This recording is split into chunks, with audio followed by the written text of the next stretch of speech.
G'day everyone, popping in for our usual live show. It's been 2 weeks I think since I did a proper live show. Not sounding so nasally anymore, so that's a really good thing. So looking forward to having a chat with you guys today. So pop in and say hi on the live chat, just so we can see who's here. If you don't want to watch this, just skip until you see the Oastler Images sign in a few minutes, because we'll basically start the live show from there. I didn't give much notice at all this morning. I just didn't have time. So if you can, just skip to later on. I'll try and stick a timeline in for you guys a little bit later as well, so that you can basically see exactly what we're talking about today. A little bit of news and stuff like that. There's not heaps at the moment, which is a bit of a downer, but still there's some news around. We're going to discuss the Nikon Mirrorless. We're going to discuss quite a few things for Sony as well. So looking forward to having a chat. So let's see who's actually here. So Serenity Photos is here. David is here, because that's me. I must be still a bit sick. That's funny. I'm even talking about myself. The Panda's here. G'day, Panda. NBD Visuals is here. Gerald's here as well. Dominic's here as well. What's happening, everyone? NBD Visuals is saying as well. Now, it's interesting, because just wonder if anyone will notice the colour's different today. I'm using I thought that I'd try just something a little bit different. Let me know if you notice any difference, but I'm trying the A7R2 here instead of using the A6500. So it's going to be interesting to see if you notice any difference. I probably shouldn't have said anything, and then we could have seen if you'd noticed any difference at all. But you know what? It's still... Today is only 17 degrees Celsius. We're still in the middle of winter, so it's quite cool. But guess what? I'm going to crack a stubby with you guys today. I've been missing having a stubby with you guys, so I thought I'm going to crack one. This one's called White Rabbit. Let me just clear this thing. I think this is made... it's a local beer. It's a dark ale. And it's called White Rabbit Dark Ale. And I think it actually comes from Geelong, I think. And I can drink as much as I like of this, because it's 99% sugar-free. That's going to make all the difference. So here we go, guys. It's been ages since I've cracked a stubby with you guys. Let's do it. Now, look, what have I got? Oh, check out this. You can check out my Las Vegas guitar. I got that when we went to Las Vegas a couple of years ago. How good's that? So I'm going to crack it with you. It's been a while. Panda's also having one, so hopefully you guys will also be cracking a stubby with me. Cheers, everyone.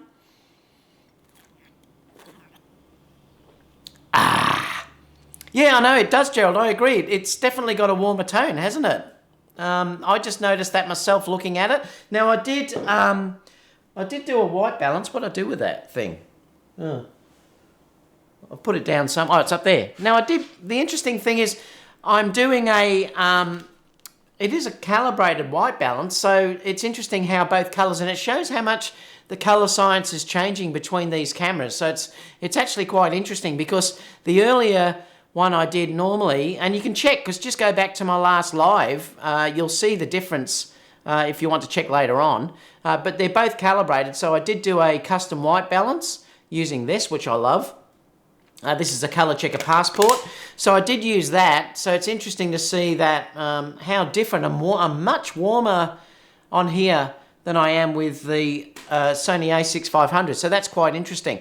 I'd love to try it too. I suppose I could try it with the A7 III or the A9, but the only thing is that they haven't got the time limit hack. So I'd be basically only doing it for half an hour and it'd shut off.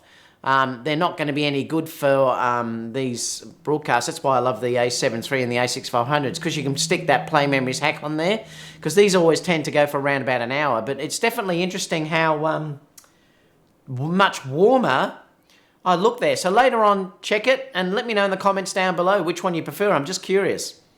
Hey, this is all right.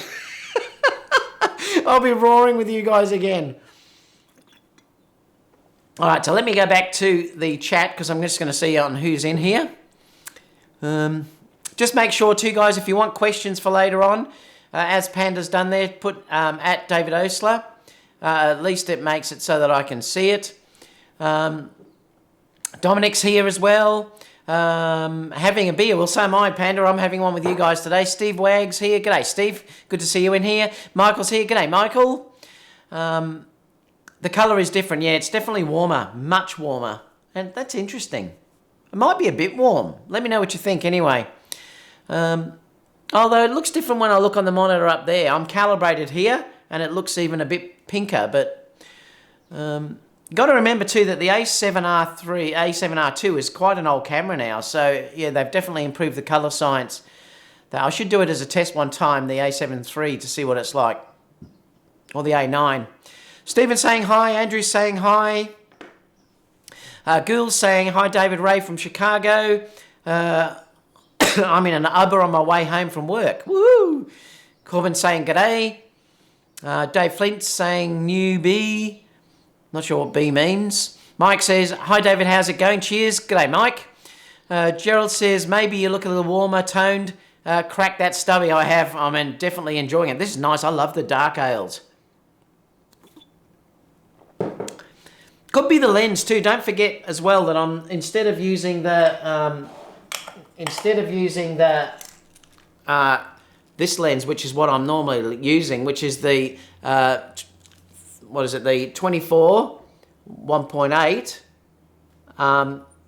That's the normal lens too, because lenses do make a difference sometimes as well. But yeah, what else have we got? Titanium said stubby. Yeah, this is a stubby, mate. I don't. This is what we call it in Australia. This is the stubby. It's stubby time. I haven't had one with you guys for a while. Just to let you know, Titanium, normally in winter, in summer, because remember we're the opposite. I'm not sure whether you're from the US or wherever, but normally it's warm here when you're in winter over there. So I'm always the one cracking the stubby here in summer. I've stopped it over the last few lives because it's obviously been so cold, but I thought, why not today? It's going to be a top of 18 today. So I thought I'd crack a stubby with you guys. Dragon's saying hello, mate. Panda's also saying, I'm drinking Notorious Triple IPA from Boneyard. Interesting. Mike said, just 5 minutes ago I ordered the Sigma 24 1.4. Woohoo! That'll be a nice lens, Mike. Can't wait to see what you think about that one. Girls just saying cheers. Titanium says, I'm having a stubby, but it's the right time of day. What's wrong with drinking a stubby at 12 o'clock? It's midday. Oh, you guys, I don't know. Michael said, Panda on the loose. Visual Comp said, good evening. How are you doing? I'm doing fantastic, Visu. Aaron said, hey, buddy, how's it going? Fantastic. The Panda said 12.5. Whoa, that's pretty strong. I don't know what this one is. What is this one? It's probably... Does it say? I think it just says 1.3 standard drinks. I don't know what that means here. Oh, hang on. It's only 4.9%. There you go. Michael said, Flyball Aerial saying hello from Los Angeles. Pinoy Pilot says, hey. It's definitely warmer. It looks a little bit washed. Yes, but it looks, it looks a little bit washed out, does it? Yeah, I noticed that up there when I'm looking at the screen, it looks a little bit washed out as well. It's definitely not as contrasty as what the A6500 and the that other lens gives me. So it's interesting how much they vary. Barry saying hi. Carl said, hi, is the Zeiss 85 1.8 and the Batis the same thing? No, they're not. Look, Carl, they're very, very similar in the way those lenses are. If you're dealing with just shooting straight out of camera, they're pretty similar. I think the Zeiss it does have that little bit of a pop. I have to say that there is a thing with that, with the Zeiss lenses, the Batis lenses. They definitely have a pop in color. I think they're both as sharp as one another. The main difference for me personally is the Zeiss Batis has weather sealing, which can be a difference if you're shooting outdoors during, rainy weather. And it also has stabilization. So if that can be an issue if you're dealing with shooting slow shutter speeds or if you're shooting video and doing it handheld. It's definitely an advantage having a stabilized lens, and the Batis is a stabilized lens. So that's really the difference between the two. Michael said, man, I wish I could have a beer so bad, but it's been 7 years and 10 10 murders, not one drink. Oh, Michael, you're missing out. I love it. All right, so anyone have any new gear you'd like to talk about? Let's just talk about it quickly. The only thing I've got is just some walkie-talkies that I thought I might talk about actually in a separate video. I did have another set of walkie-talkies. I'm not going to really mention much about them because I'd like to show you guys the ones that I got. But I did get some new walkie-talkies and a nice headset that goes into my ear. And I love using those for weddings. And so I thought I'd talk to you about that. So I'll discuss those in a separate video fairly soon. So if you do have any new gear and you wanted to sort of talk about that too, you can just put hashtag new gear and we can go through that quickly. Like I said, if you are joining this now and you don't want to listen to all this pre-gear stuff or whatever, just skip to where I've got the Oastler Images logo, and that's where we'll start the show live fully. Please, if you can too, give us a thumbs up. I'd love that to happen so more people know I'm online. Apart from that, let us know what you're going to be doing on the weekend as well. Flyball says, new gear, I'm paying off the old gear. I love it. Oh, don't we all? I'm still waiting for the, excuse me, I'm still got a bit of a cough. Still waiting for the A7S III to be announced, or the A6700, but I think we're going to have to wait to Photokina for that. So we're all waiting on that. Stephen says, I just converted from Nikon to Sony and still learning the platform.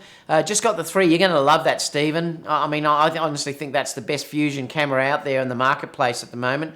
Once you get used to it, you're going to be fine. It just takes a little bit to get used to the menus being different and everything else. But like anything, if you were a Sony user and you moved over to Nikon or moved over to Canon and you'd never use those platforms, it would take a while to learn it.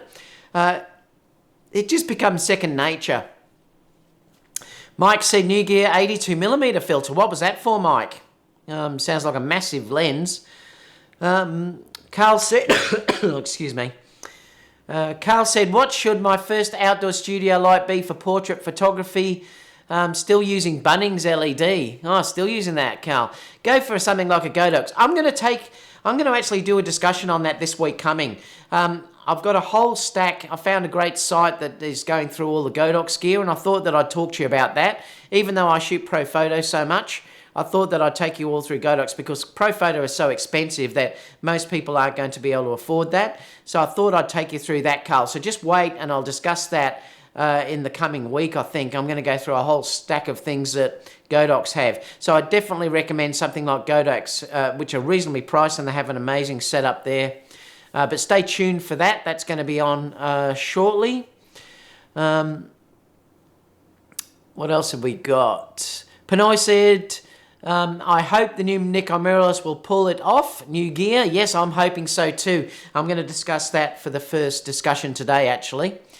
Long Rider said a9R. We're going to discuss that as well in a few minutes. Gerald said, new gear, just having Sigma change the mount of my 20 1.4 from Canon. Interesting. How much did they charge you for that, Gerald? Curious to know. Dave Flint said, I just ordered the Godox LC500 LED light stick, $189. Yeah, I've been looking at those. Let us know how that is, Dave, when you actually get it. That's sort of a similar thing to my ice lights, isn't it? So I'd love to do a comparison of those, actually, to see how they both compare, because that's way cheaper than what the ice light is. I think the ice light's around about $500. Mike said he got the 2470 G Master. Lovely, Mike. Titanium said the menus on the Sony were authored by engineers who seek to confuse the user. I love it. You get used to it. I don't mind them at all, to be honest. And even, the good thing is, once you get used to it, even the RX100s have the same menu. So once you do get used to it, the menus aren't a problem at all, to be honest. Dragon says, new gear, small rig, L bracket for my A7 III, more peak design products, second capture clip, V3, Pro Pad and lens kit. Lovely. Stacey said, finally. Thanks, Stacey. Michael said, new gear, Tilta A7 III cage. How do you find that cage, Michael? That's a lovely cage, actually. I've seen that. The Tilta Nucleus M wireless follow focus system. Woohoo, you've gone all out. Small HD 703. That's a fantastic monitor, Michael. You must be loving that. Yeah, no wonder you broke. I'm very tempted to get the new, is it the V that's coming out? The, I can't remember what it is. It's a new monitor. Someone might be able to let me know in the chat. There's a new version of the monitor that's nice and small that you can record your screen. I wouldn't mind to try that myself, but it's still just on pre-order at this stage. So I am thinking about getting that. I've got the Ninja Shogun. That's what I'm using. So I'm still got that I'm using to record my screen. That'd be lovely, though, that one. Stacey said, whoops, finally made it to a live show. Steve Wake said, if the skies are clear early in the morning to catch the red moon. Yes, in the morning here at 5:30 a.m. Apparently it's the first time this century or something that you're going to be able to see the full lunar eclipse. So I might get up myself this morning, tomorrow morning, have a look. Cheers. Gerald said, new gear, bought Godox Flashpoint strobe, the Pro AD600. Nice, Gerald. To go along with my other Godox strobes, came bundled with the 21-inch Glow Parapop softbox. Beautiful. And heavy-duty C-stand at now extra cost $8.99. Good. Trev said, if you stretch your budget for Pro Photo, it'll last your whole career. Superb build quality. Yeah, they are. Some people just can't justify the expense, though. I mean, I adore them, and they're almost indestructible. That's the thing. I've dropped them that many times, and they just keep going. I might cough a little bit because I'm still getting over that cold, guys. Flyball said, doing my first studio shoot this weekend.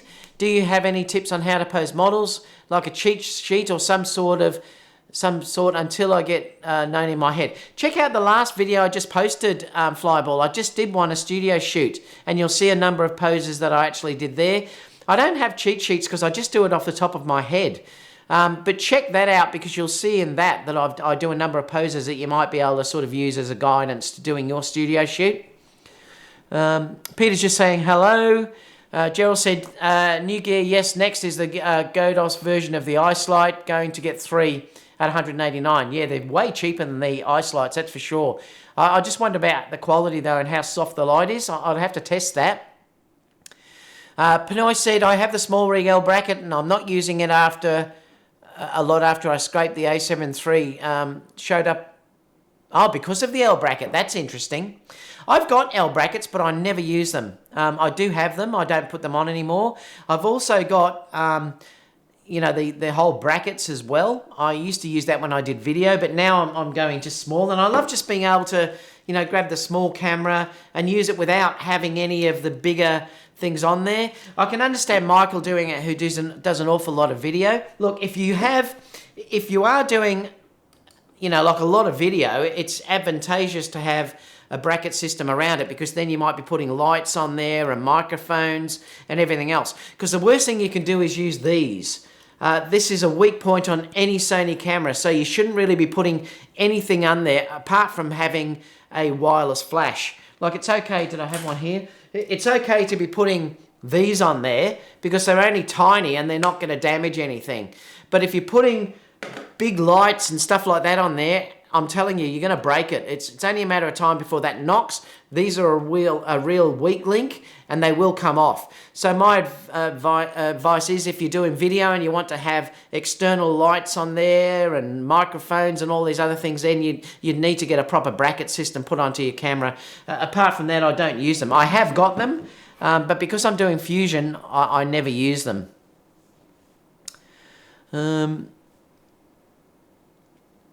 What else have we got? Dave said, Francisco Hernandez did a video on the Godox light stick earlier. I'm hyped. That's cool.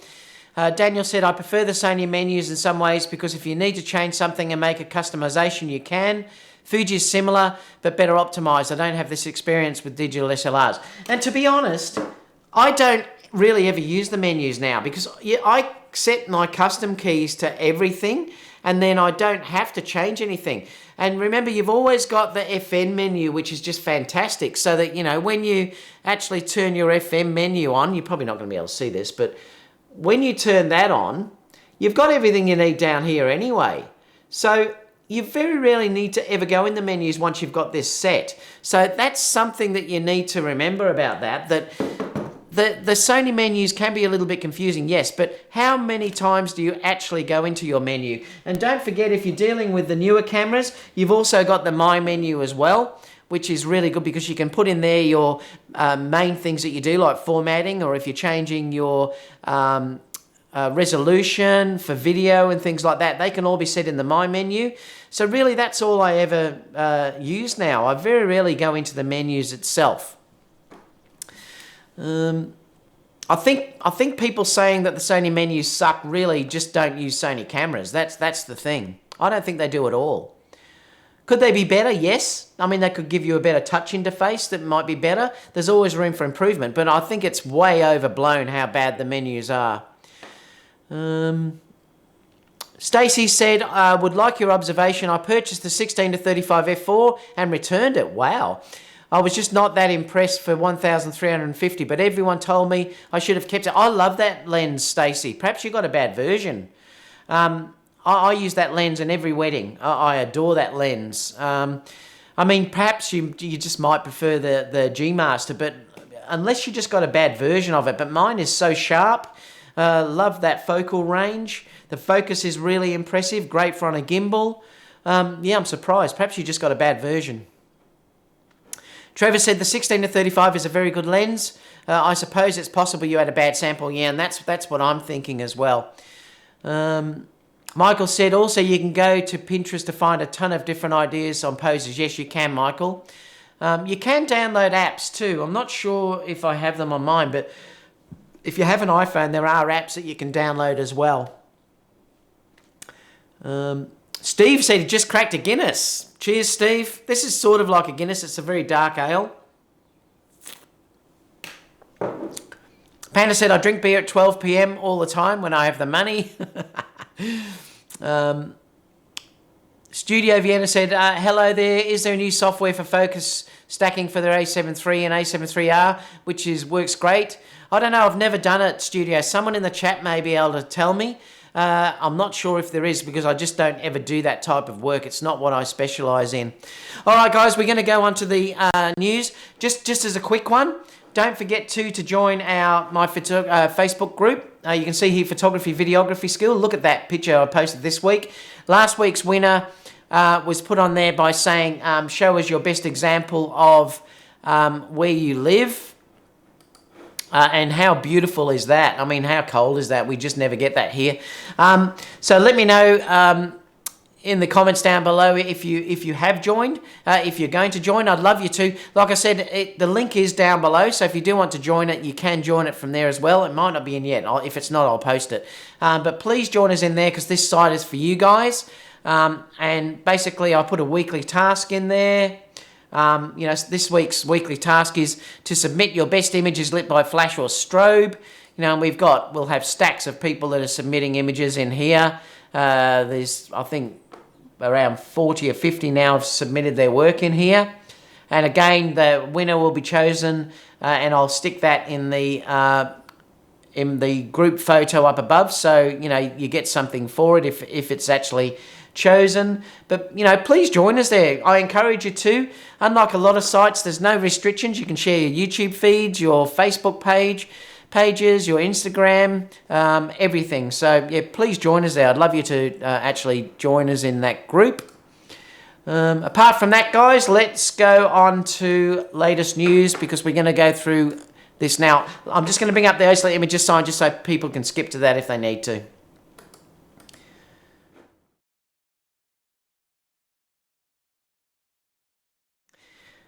G'day everyone, we've just had the pre-show, which went for quite a while, but obviously now we're going to start this show full on. If you have any questions and you're watching live, please put @David Oastler, just as you'll see here in the pre-show. It just makes it so that I can see it and don't miss it by accident. So if you have any questions, please put them there. If you're not here in the live show, just leave it down below. I always try to answer the questions personally, unless they're related to someone and someone's already answered it. But yeah, apart from that, Love to hear what you think and what your responses to the today's show is. So today's number one story that we're going to go through, we're going to have a stack we're going to actually discuss today, is talking about the new Nikon mirrorless. I've put a couple of videos on there already about that. This was the main one that I wanted to actually sort of discuss with you, though, is how big that mount actually seems to be. There's a few people talking about the size that they think it is at this stage, but it really is, if you compare the actual mount itself through here, I think they've superimposed the two cameras together where they think the mount will be. It makes you realise how massive the Nikon mirrorless mount actually is. So it's quite interesting to sort of see that comparison. There's nothing wrong with the Sony mount at all, but sometimes I am envious of, say, Canon, for instance, having the ability to put the 1.2 lenses on their cameras and still having autofocus. And that's one thing I really wish that Sony has given us the ability to do. Yes, you can put a 0.95 lens on there, but they're never with autofocus. They're always manual. So I really would love to have some of those lenses. I've always adored the look that the 85, particularly 1.2, that Canon have, and I really wish that we could get something like that on Sony. We just can't, though. I'm not sure whether it's possible. The same with Nikon. Nikon really only had the 1.4 lenses. Well, this may be a way now, obviously, of getting around that. So they're sort of setting up a different lens mount right from the beginning, which could be a really good idea. It's interesting to see where it will pan out. I do also think that this probably is going to give them the ability to use the same body, whether they're going to be doing medium format, and I do think also there's a future for square sensors. The reason why I think square sensors may be the go is because it doesn't matter. You can always shoot this way, but then you can rotate your image portrait and landscape without really rotating your camera. And I think that's something that not many people have caught on to yet. And I think that may be something that is also offered in the future as well, these square sensors. But let me know what you think about that, because I'd be curious to know. But it definitely is interesting how Nikon have gone for this larger sensor. And I think that might be so that they can put a medium format sensor in this without really changing the body or the lenses. So that could be a major advantage, because remember, you're dealing with, in the future, these sensors that are going to be 100 megapixels or so, and things like that are going to come up in the future, and having lenses that can resolve that could be an amazing thing. And I think probably Nikon have thought about this and been a little bit future-proofing in their mount for this. Remember, the E-mount basically was designed for the APS-C mount size. So whether Sony ever change that now, I'm not sure that they ever will. They may just bring out a medium format camera with a totally different mount. But Nikon, I think, have thought about this with this release on this camera, and they're going to have the ability to put a medium format lens sensor inside that camera as it actually is. So that's really smart thinking, I think. But let me know what you think about that too. At this stage, they're saying that there's going to be a major announcement. The full announcement's going to be August the 23rd, so they're getting in before the Photokina. And I've got a feeling that they'll have cameras at Photokina that you can have a look at. So I think they're building up the speculation and sort of the excitement before Photokina, and then they'll have cameras there that you can have a look at, and then it probably will be released just after Photokina. That's what I'm thinking at this stage. But either way, this is good news for all of us, and I keep saying to people, don't be negative about Nikon coming into this marketplace. I think it's very exciting, and we really do want Sony to be pushed, because if Sony are pushed, perhaps it will push prices down in lenses particularly, and we may also get other features. So, you know, we're all in a win-win. Cheers. Canon, obviously, we're still waiting on seeing what they're going to do. It's going to be interesting to see which way they go, whether there's a new mount involved with Canon as well, whether their, obviously, mount size changes. So it is going to be different to see what they have there. There's a few worrying things still about Nikon that they haven't answered yet, obviously. They haven't answered yet what their video focus is going to be like. Their D850 focus for the stills is amazing. It really is good. And that sensor also is amazing. I think it's made by Sony anyway. It was designed by Nikon. But I'm really curious to see if they've solved their video autofocusing. That's one thing that they haven't addressed yet, and it's something that we're going to have to wait and see.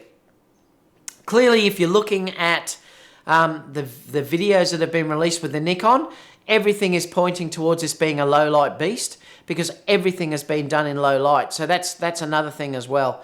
Anyway, I think it's really interesting which way it's going. So stay tuned for that. Next story. Tamron, and basically this is an SR4. Tamron is going to add a wide-angle compact size FE zoom.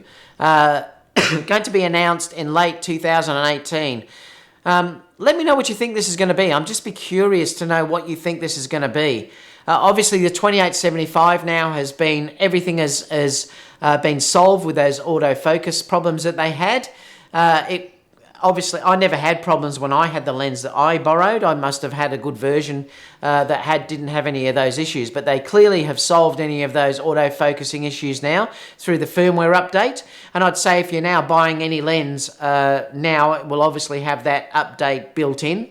So you can be reassured that you're not going to have any lens problems now. So I would buy that now with confidence, I think. It's still on back order though. But it's going to be interesting to see which way they go with this. Do you think they're going to go down as low as 12? Well, give me your opinion in the live chat now, what you think they'll aim for. Is it going to be another strange number like the 28 to 75 as well? So it is going to be interesting where they target this. But again, if they can still have a light lens like what the 28 to 75 is, it could be a real winner. I would adore them to do a 70 to 200 2.8 that is also light like what their 28 to 75 is. And I'm really hoping that's announced because that would be something I'd get. The only reason I haven't gone to the G Master is due to the weight size. I just don't want something that's that heavy. But if they could give us a lens that's 2.8, and it's just as light probably as the Sony 70 to 200 f4, I probably would buy that in a heartbeat. So I really hope they continue to make these lenses. And I honestly have found that Tamron do produce really good quality lenses. I probably will get the 28 to 75 when I can't be bothered ordering it on pre-order. And I'm in no hurry at the moment. Weddings don't start for me. I do a wedding next week actually, but really they don't pick up again now until September.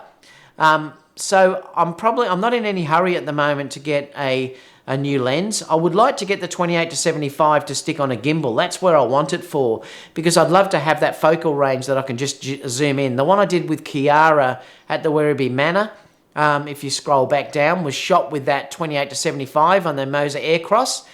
And it balanced beautifully with the A7 III.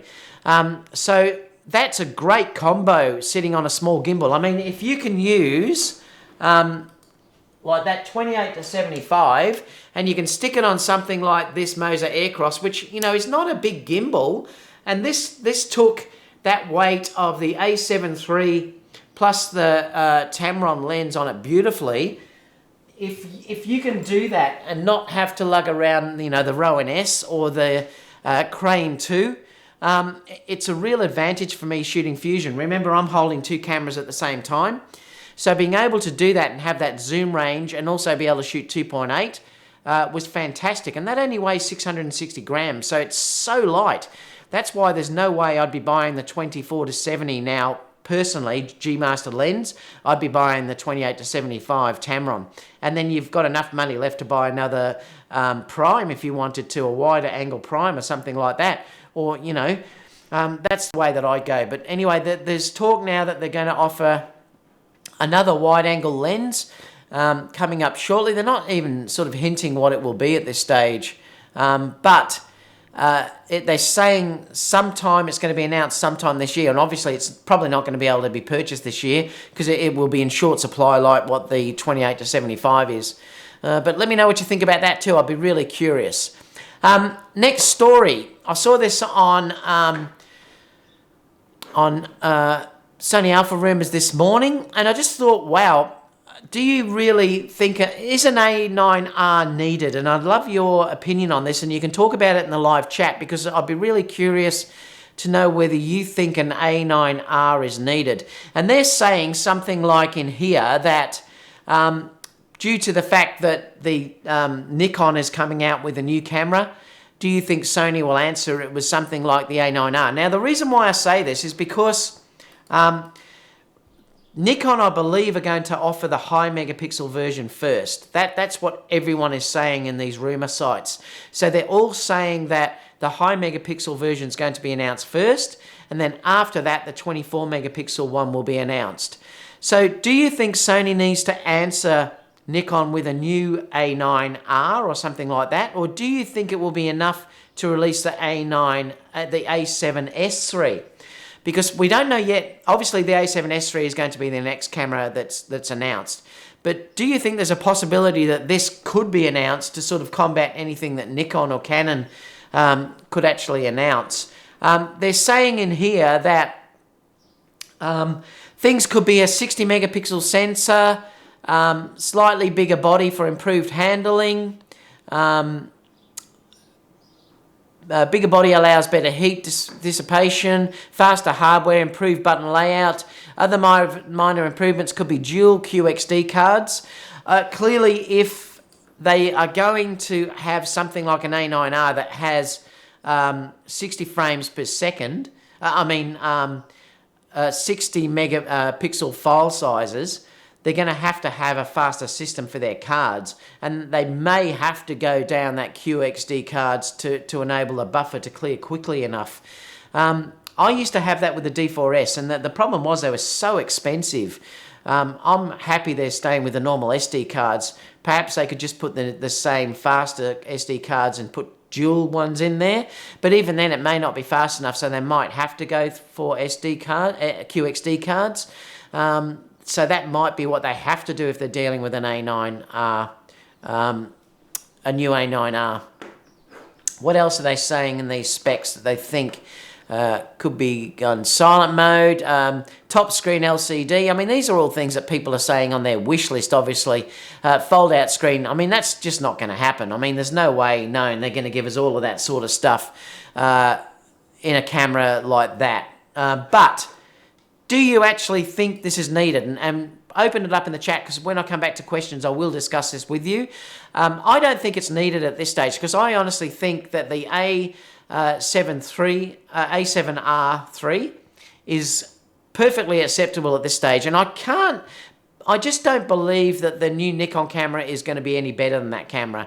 Remember, you're dealing with Sony having multiple releases before they've got up to that stage. I just don't think, and I really do hope Nikon can do it. I really hope they can produce an amazing camera first up. I just don't know if it's even going to be possible first up. So whether Sony will wait and just see what's in that camera before they announce anything else, I think having the A7S III is going to be enough at this stage as an announcement that will probably blow everything else out of the water. They really have held back on that camera, so I can't see anything being up to that level at this stage. I could be proven wrong, and we may all be proven wrong, that Nikon may just pull like the rabbit out of the hat and produce an amazing camera first up. But I just can't see it at this stage that it's going to compete with that. I mean, remember, we just don't know what Sony are capable of unlocking, even in firmware. They could probably do some amazing things even with the A9 or the A7 III or the A7R3. You don't know what they could even release on that with firmware updates. So you don't know what they're holding back. So you've got no idea what they could really announce with the A7S III. So we're all waiting really to see what's announced on that regard. So I don't think there's going to be an A9R at this stage. There may be sort of next year sometime, middle of next year. Until that stage, I don't think it's going to happen. Remember, they can't keep up with the A7 III orders yet. The A7S III will be announced at Photokina, and they probably will also announce an A6-700 somewhere this year as well, I think. So they're going to be battling to keep up with those orders, and you know, you just don't know what they're going to announce with the A7S III yet. But let me know in the live chat to see if you think that could be a possibility, because I'd be really curious to actually know. Next story. The Sigma Art apparently is going to be out in November. This is certainly something that I want to have a look at in the future, and I'd love to try and get one to do a review of this lens for portraits. It is massive though, but I actually think that rather than getting the 135, I may be more interested in getting this 105. They're similar sizes.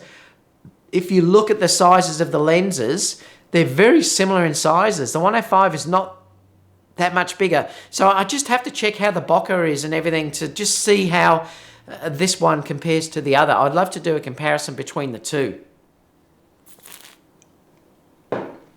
At the moment, there's obviously versions where you can use adapters like the Sigma MC11, but I'd love to try the native lens on this, and they are saying this is going to be announced or released, shipping out in November. You can pre-order it now, and it's $1,600 US. I think for the quality that lens is probably going to produce, that's quite reasonable what they're actually asking for that lens.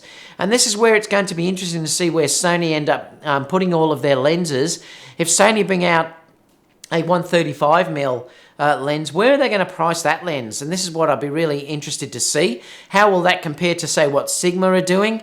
And Sony really do have to be careful that they're not pricing themselves out of the market. The area where it does still matter though, and this is the difference between, say, the Sigmas and the Sony, is if you're dealing with autofocus tracking, the Sony lenses are much better. And that's the thing, if you're doing video and you want to use AF with tracking, the Sony lenses are much better, the native Sony lenses. So that's one thing that you've got to wait and see. But we haven't seen what this lens is like yet. And I think too, this is the type of lens where you are going to be more methodical in the way that you shoot. You're going to be a little bit slower because this is going to be an amazing portrait lens. I can't see you using this sort of lens for all of your shoots in weddings. It's just going to be too heavy. But it might be a lens that I can bring out and do something really interesting in for, you know, shooting a beautiful portrait or shooting a gorgeous image of a bride where in just a few shots, just to make that point of difference, which is where I might tend to use this Sigma 105. So let me know whether you do think that this is a lens you would be interested in. Would the weight worry you? It wouldn't worry me if I was only using it occasionally, and it could be just something that I carry in my bag and just grab out to get that amazing look. From what I've seen, the bokeh is beautiful on this lens, lovely and round. The shape's really gorgeous. And being able to shoot 1.4 at 105 could be stunning to get that point of difference. And that's where I'm thinking that I really would like to try this lens. And we're just going to have to wait and see. But it is going to be available in November. So I'm pretty excited about trying that lens out.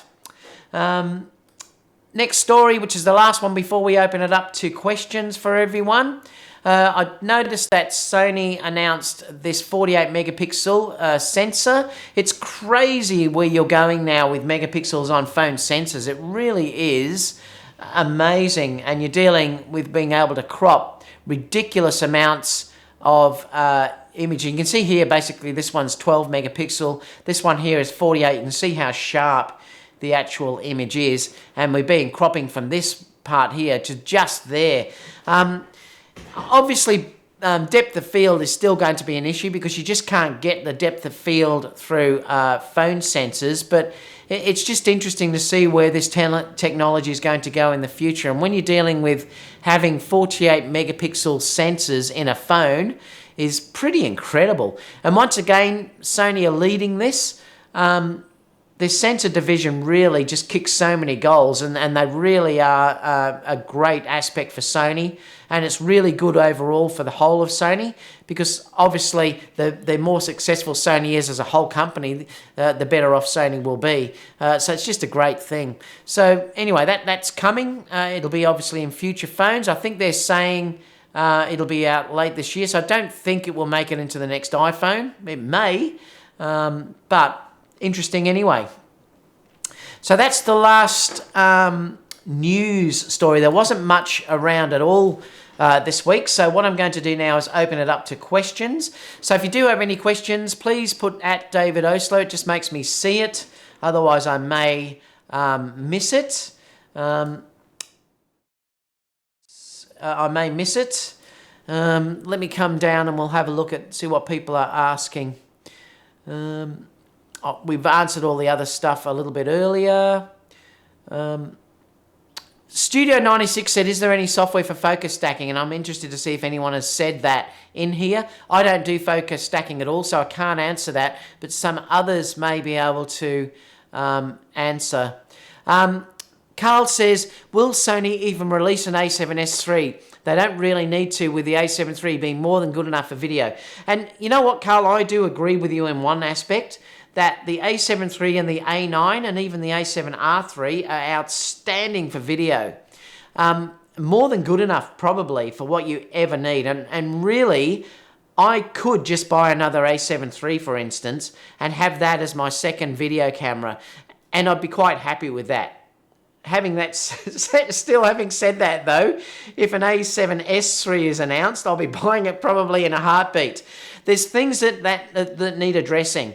And to answer your question, Carl, yes, they do, because they need 4K 60p. That's one thing that they definitely need to address. And the reason why that's important is because I do love shooting in 4K, but at the moment I'm mostly shooting in 1080p because I do like to shoot at 60p to slow down in the software to 50% and get that beautiful slow motion that I love to do in videos. So that's one really important thing. Now, not everyone needs 4K at this stage, but there are advantages to shooting 4K, because if you shoot in 4K, then you can crop if you want to, go into 1080p and do 100% crop. So you can move in and say put it in at 200% and you've got all that cropping ability inside of 1080p, and also being able to do that and slow that down to 50% will be outstanding for video. And that's one thing that I'm really excited about. There's other things too which I really hope that Sony announce in that camera, that they give us an internal ND, which I'm really hoping they do give us that ability to have an internal ND on that camera too would be an absolute game changer. Having the ability, like in this RX100, to turn the ND on when you're dealing with video, honestly, I can't overstate how much that is an advantage, and not to have to carry around ND. So having the ability to just put in an ND is amazing. Now, I don't know whether they'll give us that, because I'm not sure whether they'd want to take that away from the SF5s, but I'm really hoping they give us that ability. So, Carl, to answer your question, yes, they do need an a7S III. They need it for the 4K 60p. They need it for potentially giving us, say, an internal ND, and things like that. So I do think it's needed, and they will also answer whatever Nikon and Canon probably can put out. It's also going to answer that as well. And remember, this is going to be based more at videographers. To have the ability to have an amazing EVF, which clearly the a7S III is going to have, that new EVF in there for if you're doing manual focusing. Yes, you can do manual focusing with these cameras, but having a really ultra sharp EVF is an advantage if you're doing manual focusing, and that's another thing as well, that new camera will have that, so it's pretty exciting. Titanium said the problem with Sony menus is that there is too much strenuous settings. Who really needs smile detection? Well, you're probably right, I never use it either, but once, like I said, I very rarely even go into the menus, so the menus for me are no issue at all. I've clearly got enough. Once you do the initial menu setup, I can basically do everything from all of the external buttons and the FN menu, and I really don't need anything else than that. So I really think the menus are fine. What else have we got? People regurgitate what they watch and read on YouTube about menus, FM menu, custom buttons, custom modes, etc. It's perfect. And you've got more than enough settings.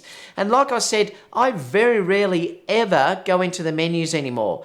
Occasionally, yes, but I just don't need to anymore. And remember, the people that are whinging about the Sony menus are coming from Canon, they're coming from Nikon, and they don't understand them. once you get used to the Sony system, the menu is not hard at all. It's really quite simple once you get used to it. I just don't think it's an issue. Casper said, just got back from PCR for cleaning and hot shoe. Now my grip has fallen apart, rubber completely coming apart. Wow, is that the Sony grip, Casper? That's interesting. Just this is a weakness in Sony cameras. This hot shoe is a definite weakness in Sony cameras, though. I have to say that. I've seen a number of people report that they have been broken off. The worst thing you can do is carry a big flash onto this actual unit or a LCD. Like if you were putting a roto light on that and you hit something, you are going to destroy that flash mount. I don't recommend it at all. So it certainly is something that Sony could improve on that aspect of it as well. It's interesting that you're saying that the grip has fallen apart though, because I've never had a problem with the grips, but I've got grips for the A7R too. I've also got grips for the A9 and the A7 III, but I don't use them. I just never use them anymore. I should sell them. I just don't use them. I like the camera being small, and the batteries now are so good on those cameras that I just don't need the grips anymore. I think some people just like that bigger camera, bigger thing to hold the camera so that you've got something bigger underneath. So it's more like a digital SLR. If you like that, well then yes, you need the grip on. If you're like me and you like to travel minimalistic, I don't need the grip. And I'm finding honestly that one battery will do me for nearly the whole wedding. I might have to change near the end of the reception to the second battery, but I never really go past 2 batteries. And I just don't like to work that heavy anymore, so I don't use the grip at all. But let me know if anyone else has had issues with the battery grip. And let me know if that was a Sony battery grip too, because I'd be curious to know that as well. Cheers.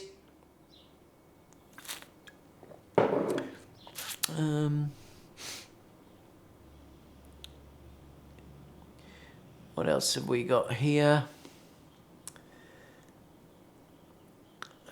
Jumped.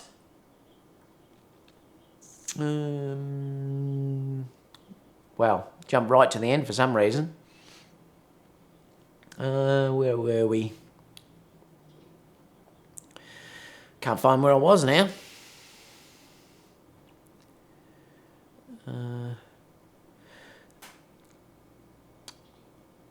Oh no, I'll just have to keep going, I think, because I'm not sure. Oh, there we go. Found it. Dominic said, gave the A7 III a good workout at San Diego Comic-Con last week. Adapted Canon with Sigma MC11 did a good job. If you're dealing with adapted lenses like Canon and the MC11, they're fine. They're fantastic for stills. They just lack a little bit with tracking. If you're doing video, they lack. If you're doing stills, there's not an issue, but they definitely have an issue in video. It's good to see that you found that worked well.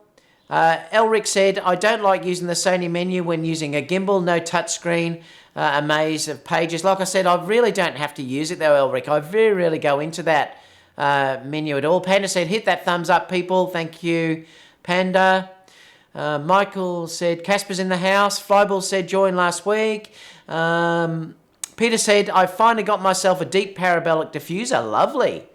To go with my octoboxes. Anyone have opinions on the parabolics? They work really well. It focuses the light really quite beautifully. I don't use them, but they do have a nice look about them. What else have we got? Peter Kent said, if the new Nikon is priced to compete with the A7 III, it may be my next camera. Interesting, Peter. Have you got anything Nikon now, or have you just got Sony? I'm just curious to know. NBW New Boy said, is it lagging for anyone else? Not sure. Michael said, the world is ending. I don't know what you mean, Michael.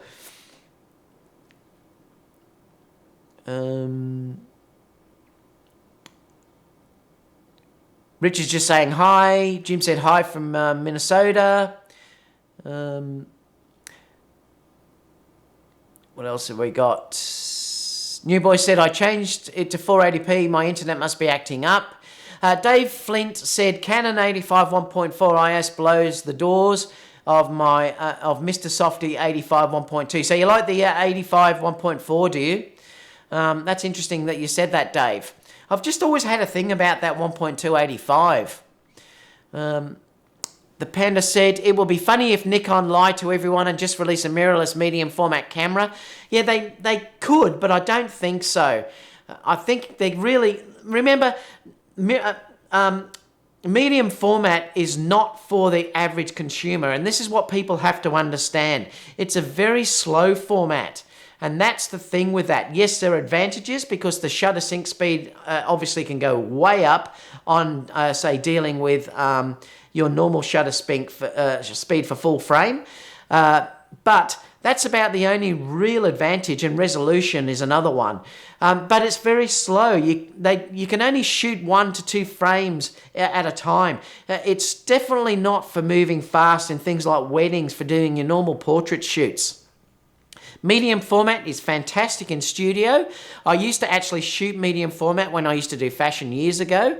And that's where that's ideal. It's definitely not ideal for most people shooting those. So I can't see Nikon doing that as that, because there just would not be the market for doing that. I'm not saying they won't release one. They could. They could even release 2 together. They might even release a medium format and the full frame at the same time. But I definitely think it would be a very silly move of Nikon not to release a full frame version first. Peter said, thanks, I heard the parabolic has a harder... the parabolic gives a contrasty look, Peter. So it will definitely give you a more contrasty type look when you're dealing with using one as against your normal type diffuser. Yeah, they are. And Trevor said the parabolics are focusable. Yes, true. Vishu said, I think it will be medium-sized sensors, somewhere around 40 to 50. Like I said, they may offer one, but I don't think it will be a medium format to start with. They may even offer both of them together. You just don't know. Rui's just joining in. Casper said he's already pre-ordered mine. What's that, Casper? So Serenity's saying 11 to 18. Interesting. That would be a beautiful wide angle, wouldn't it? 2.8 would be incredible. Something that I may even buy. Visu said, believe it or not, the new silent war has begun with sensor size. Interesting. Love you to give me a thumbs up too, guys, if you could. Really appreciate that. Dave Flint said, 85 1.2 is soft. At 1.2 useless. But Dave, I've used it before. I used it with the MC11 adapter in a portrait shot. And to be honest, I love that soft look. That's the thing. It's something that you have to look at. If you look at people like, I can't remember, oh, isn't it funny? You watch all these females on YouTube. Someone's going to say yes, their name shortly. But if you look at all of these, often females, not Justine, oh God, I've gone blank, but they're shooting off in the 85 1.2 soft wide open. It gives a lovely look for females. I love that soft look. Remember, sharpness is not everything. You don't want, usually, if you're doing something that's got a beautiful portrait with a female face, you often don't need that really sharp look, because softness often is quite beautiful. And that's something that you may not be considering here. I mean, remember, Dave, too, that this is open to interpretation for everyone out there, and that's the beauty with art. You may love a softer look. Sorry, a real sharp look. For me, the 1.2 I actually love. I love that really soft, beautiful, feminine look that you can get from that. But like I said, we all love different things in art, and that's the beauty of it. Rye's saying he's guessing the Tamron will be 12 to 28. It makes sense that it will be 28, because then they've now got this the 28 to 75. So that possibly makes sense. Shane's saying 70 to 40. Corbin says, what do you think will happen with Sony's A7 III being back-ordered for so long at the moment? Do you think they are fixing that microphone jack issue? Look, I don't think so, Corbin, and I think that's completely beaten up. Remember, and I discussed this in a previous thing, that I've had no issue with that at all. Remember that when you're dealing with news groups and you're thinking on there, I'm just throwing a number out there. Sony, the A7 III, Sony may have sold 1 million of those cameras. Now, I'm just throwing it out there, right? But they may have sold, say, 1 million of those cameras. You may get 10 people, 20 people that have said they've had an issue on that, and they'll be the people that are making all the noise on these news groups. 90% of the population who have that camera haven't had an issue. I would have thought if that was going to be an issue that Sony Pro Support would have already said that there's an issue with that. They did with the A9 immediately to me. They call me to say that there's an issue with a hot shoe. I could still be proven wrong and they may do that, but I haven't heard of that at all. And I have a lot of people that are using the A7 III and no one said there's an issue with that I know of, apart from you just mentioning that, and I heard someone else mentioning it. I wouldn't believe everything you read in news groups, but let's wait and see what happens there. I think the back order is just that they've had an incredible amount of numbers that people have ordered that camera. Look at Nikon, they still can't fill the D850 orders, and that's released over 12 months ago. Trevor said the 85 1.2 is usable at 1.2 for sure. Panda says, I'm the inside guy, so Tamron will make a 12 to 40. Tamron needs a 35 1.8 and the 70 to 200 2.8. I'd love them to do a 70 to 200. That's for sure. Elric said 85 1.2 is sharp enough wide open and is more artistic than pleasing. Yeah, that's why I like it so much, I think. The 85L 1.4 is boring because it looks like all the other common 85 1.4s. Casper said yes, bagging on the G Master lenses again. I'm not Casper. Oh, Casper tells me off every live broadcast for bagging the G Master lenses. No, we need a longer telephoto lens that's cheap, and that's why I'm saying I'd love them to do a 70 to 200. Thumbs up to the 85 1.2. Elric said, I only use the 85 1.4 is for events or for video. Okay.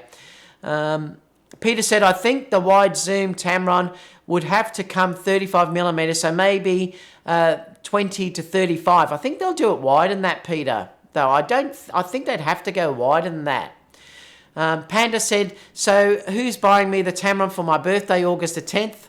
Laugh out loud. David Loser is sending me a gimbal for my birthday. In your dreams, Panda. Trevor said 14 to 24 f4 or 16 to 35 f4 makes sense for the Tamron. The Panda said a9R, no a9 II. Michael said 14 to 35 2.8 would be nice. That would be, wouldn't it, Michael? I agree. Rice said there's been a lot of interest about a potential A9R since the A9 was released. Yeah, I don't think that's going to be announced this year at all. I think we'll be waiting way into next year before that would be announced. Elric said, I'm thinking the 16 to 28 2.8 will be the next Tamron lens. Pairs well with the Tamron 28 to 70. The 75. Jim said an a9R is possible, but faster processor needed to scrape the sensor if they want to keep the 20 frames per second. Yes, it will. It definitely would have to have a lot of a faster processor. Michael said a9R 6,500 in the US. Definitely. It'll be probably 10 grand here, that's for sure. Trevor said dual QXDs. You go broke buying media. I know they're really expensive. Carl said QXD is already obsolete. Peter said, I have no interest in an A9R. I could have been talked into an A9S though. Tin said, how will Nikon compete if they push the more expensive one first? Sony will keep wrecking without much sweat. Yeah, well, that's the rumours, what they're saying there. They're saying they're going to release the more expensive one first.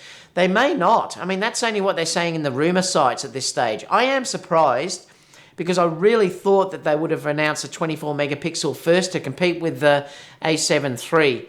But let's wait and see what they do there, because I'm still curious about that myself. Tim said, such large resolution would really be specialised and would end in less sales. Yeah, and they would. And that's why I'm not sure about where that camera actually is going to be announced. Michael said QXD 128 gigabytes, $225 US. That's not too bad, actually.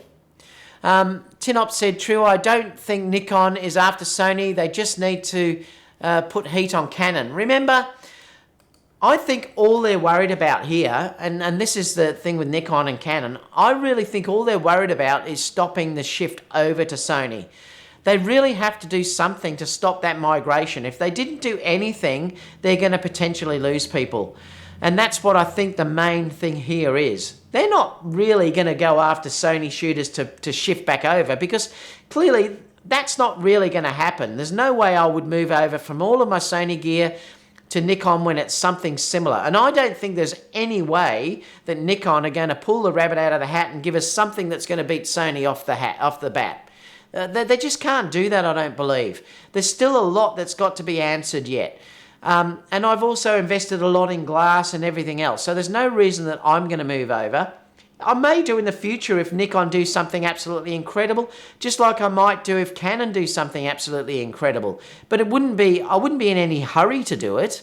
And it may be a couple of years before they even get to the point where they have something that's comparable. And in that time, you've also had Sony that are also going to keep innovating as well.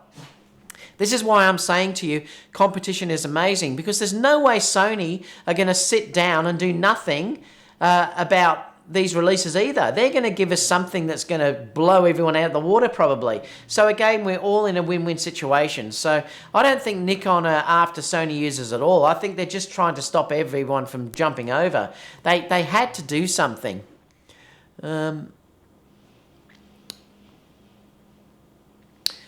Dew said, yes, that would be perfect wildlife camera, and with the coming 500, 600, 200 zooms would be amazing. He's talking about the a9R with that resolution.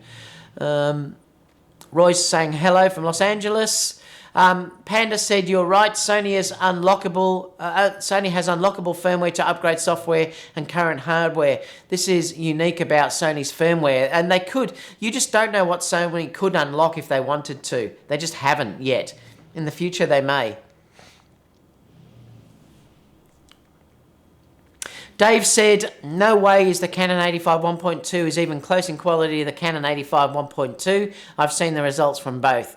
Serenity said, I'm getting the 105. Okay. Cheers, everyone. Panda says he wants the adapter for the 105. Carl says, I'm not convinced that Sony will even release an a7S III. The a7 III is the new video camera. They will release it, Carl. I'm sure that's going to be released. Carl also said we'll be more interested to release an a9 II instead of the a7S III. Tinop said, when a7S III comes out, it will be a beast, and also the a9 II will be insane. Yeah, I think the a9 II will be released before there's an a9R, to be honest. I think that now that Sony have got these longer lenses, an a9 II could be announced next year. I don't think Sony in any hurry with that camera, because clearly what they've already got is incredible. The a9 is an unbelievable camera, and once you have that camera, you'd realise what I'm talking about. It is outstanding. They may release a version 2 of that sometime next year.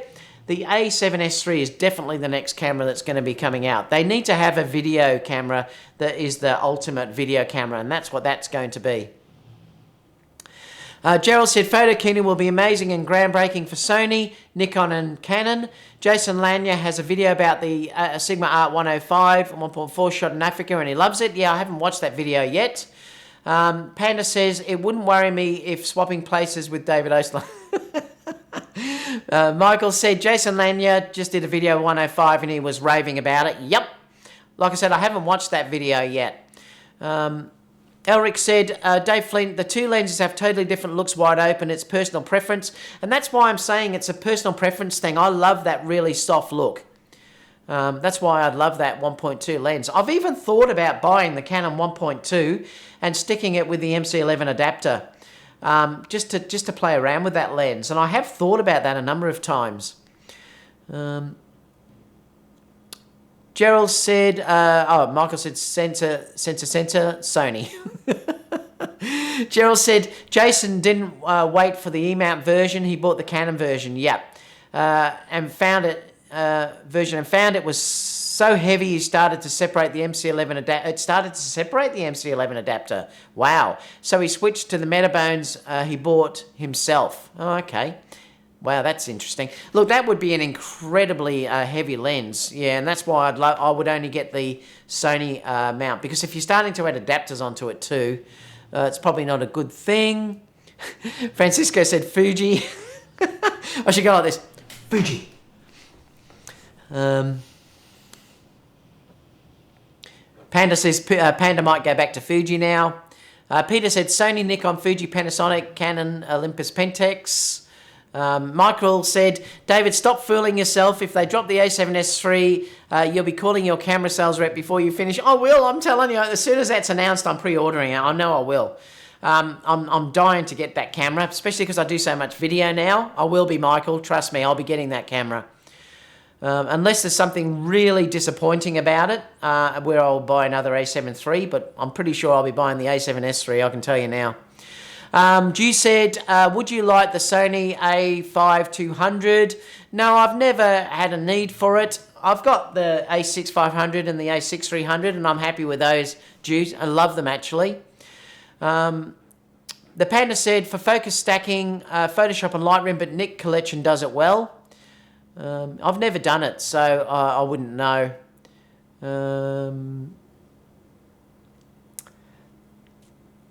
What else have we got?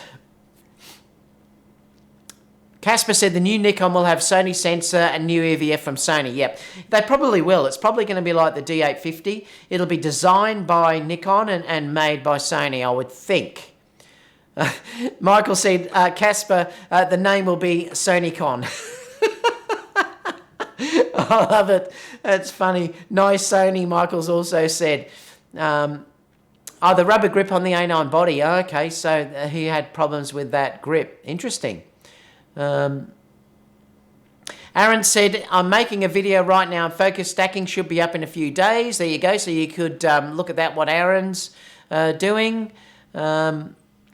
Mike said, regrip, try using 100 to 400 and the EF 1.4 on Metabones. V with that, the grip. Yeah, I understand what you're saying there, Mike. If you've got massive lenses, clearly you're going to have an advantage by having a bigger grip, so it balances out a little bit better. I just don't use those massive lenses, but I have used the 100 to 400. I did a video on that and used it, and I found I was fine with it on the A9, just as it was, but that's me. But yeah, I can understand what you're saying, for sure. Dragon said, that's why I purchased a small rig L bracket for the extended pinky section. Harold said, oh, it seems like you've been enjoying that 55 a lot. I got mine and love it to death. Thoughts on the Sony 51.4? The 51.4 is amazing. It's a beautiful lens, but I adore, honestly, I adore this lens. It is so small, so light. That's the reason why I just don't need to go for the 51.4. I'm so happy with this. And it's by far the quickest focusing Sony lens and the best lens for low light video. So if you're dealing with struggling in low light, I always go for the 55 1.8. Doesn't have to move much glass around. Incredibly sharp. Beautiful. You know, I mean, it's absolutely stunning in how sharp that lens actually is.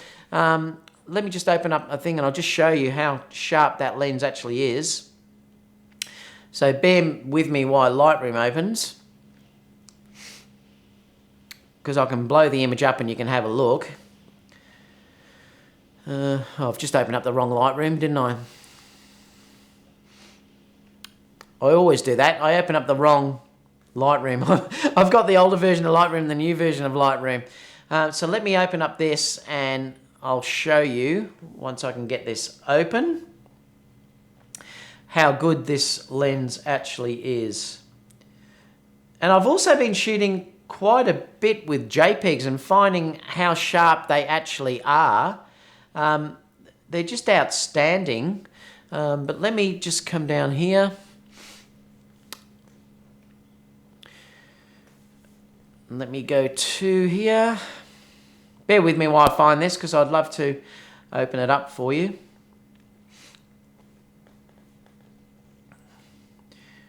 I've got so much work in here that I just don't know if I've got enough there. Rated 5. And where was it that I actually put it? Junior Studio, JPEG, rated 5. All right, so let me bring this up and I can show you. Where are we? So this was the image that I actually shot with the 55. And again, the 55 is a beautiful portrait lens. Like, it really is outstanding when you look at it. It's beautiful. Like, it's not quite as good for portraits as, say, what an 85 will be, but it's still beautiful, particularly if you're dealing with girls like this that are really quite slim. Obviously, if it's more of a fuller frame girl, you may want to go for a longer focal length because it is more flattering. But for this type of thing, but you just can't beat the sharpness of this lens, honestly. Like, it is nuts, like, how sharp this lens actually is. It's just nuts. I mean, you're not probably going to get it online, like how sharp this lens actually is, but it's just insane. Like, it's nuts how sharp these lenses actually are. So, you know, they're just incredible, and I just love the size of it. It's a great portrait lens. It's incredibly sharp for incredibly quick in focusing if you're dealing with low light scenarios, things like that. So it really is just beautiful to use. It's fantastic on a gimbal. It's my favorite lens to use for video because it is so quick in focusing, and I just adore it. Like, it's just so fast. Irene, yes, thank you, Mick, for saying that. It's Irene uses it all the time. What else? So that's why I've been shooting with that so much lately. Peter Kent said, I've always enjoyed your videos. Thank you so much, Peter. Shooting the Blue Angels with a 100-400, that'll be fun. Any tips for a newbie? Just obviously I'll be using a faster shutter speed if you're doing stuff like that. Make sure your shutter speed is high enough that you're going to be able to stop the action. That's what I'd be saying. And for that type of thing too, you may have to target your focusing as well. You might want to pinpoint the exact area where you'd like your focusing to be, and then use that. Someone else that does that type of shooting might be able to chime in and sort of comment on that. Remember, I'm more of a portrait shooter, so I don't deal with that much at all. What else? Rice said, I love the 51.4. It is actually incredibly sharp, Rye. You're right. That 51.4 is very, very sharp. Irene is the one I was talking about. Yes, she's one of the ones. Irene is the one I was talking about where they always shoot with the 85 1.2 wide open. And that's the type I do love that look. It's beautiful and soft. Chris said too many Coronas. Cheers. Richard said the new Nikon might be great for brick walls. Oh, don't start the brick walls again, Richard. People seem to forget about the 4K 60p. We need that, and we do. That's why I'm saying that Sony have to address that, and that's why I think you'll see that in the A7S III. Who else have we got? Carl said, if Sony release a 60 megapixel camera, it will be the A7R4, not the A9, and you're probably right. I don't think they'll do an A9R. I think it would be an A9 II, with a 24 megapixel camera would be announced. Mike said, get the Samyang 85 1.2 instead of the Canon. It's way better. In fact, it's the best 85 out there, my preferred portrait lens, and you should see how it shoots brick walls. Is that autofocus, Mike, though, or is it manual? I just don't want to shoot too much manual focusing anymore. I mean, I'd love to try that, but only if it was autofocus. Dragon said, love my 55, 35 2.8 and the 85 1.8. They're all amazing lenses. I'm shooting now with the 35 2.8 now on the A7R II. Michael said, had the Sony 55 and sold it after I got the 51.4, but wished I had kept it for weight, travel, and its sharpness. It's a really nice lens. Yes, it is. It's amazing for travel, Michael. You're right. And, you know, just the size alone on this lens is insane for what it gives you. It's tiny. It really is so small. I adore it. It's just so beautiful, you know, and your tiny ND that you can stick on there. I'm using the ProMaster ND on there that you can get on my page if you want to have a look at that. Let me see if I can just get it in focus. So it is the, I wonder how close I can get to get that in focus. It's not going to focus, is it? Anyway, ProMaster, that's what I'm using as the ND. Just a beautiful lens. I adore it. Carl said the Sony 51.4 is probably the best 50mm available. That is a stunning lens, Carl, you're right, but it's an awful lot more expensive. And I just don't need it. I'm quite happy with the 55. But yes, it is a stunning lens, Carl, I agree. Clyde's just saying, hi, Michael said, Carl, I totally agree IQ-wise, but it's heavy. It is that, and that's the problem. It's heavy. Clyde said, quick question, with the Tamron 28 to 75 firmware update, do you think the AF speed is better or comparable to the 2470? Well, when I used that lens, and that was before the update, it was equally as fast as anything I had on my Sony mounts. It was unbelievable. It was so fast. So I'd say it's easily be comparable to the 2470. Easily. Van said, I will shoot my first engagement photos this weekend and wedding in October. Excited? Any tips? Well, it's really hard to just watch a few of my videos might be the best thing, Van. But the main thing I can say to you is go as slow as you possibly can. Most people who are doing new things tend to rush, and I think that's a big mistake. Slow down. Stop shooting away and just basically spray shooting. Take your time, make sure your shot's right, and then move on. Most new photographers that start off spray and pray, and that's the quickest way to tell that you're a newbie. So slow down, think methodically. The bride or whoever you're dealing with will not mind being slow. They actually prefer that than going like a million miles an hour and looking like you're out of control. Be methodical, be slow, get your exposure right, and then do 1 and 2 shots and move on. And that's what most brides say to me, and most bridesmaids say, wow, I can't believe you only did 1 or 2 shots, because they're usually used to people going bang, bang, bang, bang, bang, bang, bang, and you know, doing millions of shots. And often, you'd be surprised how many times a bride or a bridesmaid will comment on that with me, that they're surprised I've done 1 or 2 and moved on. So that's the thing I can say to you more than anything is slow down, breathe. Michael said 51.4 best IQ and love the aperture ring on the lens. Yeah, that's one great advantage, great for video. And that's why I love the 35. You know, I love that 35 due to the fact that you get this aperture ring, declicked aperture ring on the lens. Is it going to focus? Let me see if I can hide my face. Yeah, I love that aperture ring there, how you can declick it, because you get smooth transitions in your video.